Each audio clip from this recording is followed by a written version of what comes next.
પણ એક વાત કહું, હા તું પહેલેથી ફાવી ગયેલી તો ખરી હો. હા તને ખબર છે આપણે નાના હતા તો આપણે બેન સાયકલ લેવી હતી, તો બાપુએ શું કીધું હતું?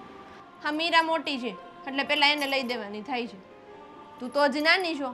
અને પછી મારો સાયકલ લેવાનો વારો આવ્યો ને એટલે બાપુજીએ શું કીધું? આ મીરાની સાયકલ આમ નામ તો પડી છે, હવે એ તું વાપર. એટલે મારે બધી જૂની વસ્તુ જ વાપરવાની. આ પહેલેથી છે ને આમ તારું જ હાલે છે ઘરમાં, હાલ ને. એ ખોટું છે, એવું ન હોય. ઉલટાની તો સારી વસ્તુ છે કે આપણા ભાઈ બહેને વાપરેલી વસ્તુ આપણને વાપરવા મળે, અને પછી આપણા પછી કોઈ ત્રીજું બાળક આવે તો એને મળે.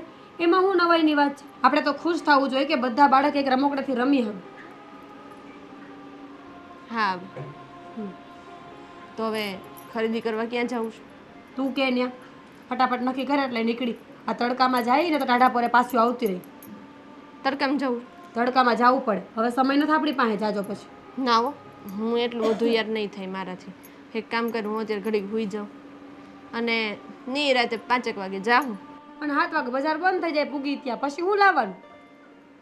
ત્યાં રોજ કલાક જવાય.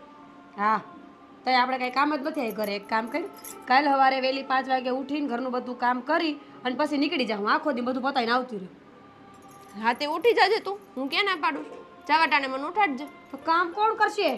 તું આવડી મોટી છો ને, મારથી મોટી બેન છો ને, તાર લગ્ન પહેલાં થાય છે ને, તારે શીખવું પડશે ને તો કરી નાખજે, બરાબર? હું મને ન કહેતી. અરે પણ આમ થાય એને કામ કરવા હાટું લગ્ન કરવા.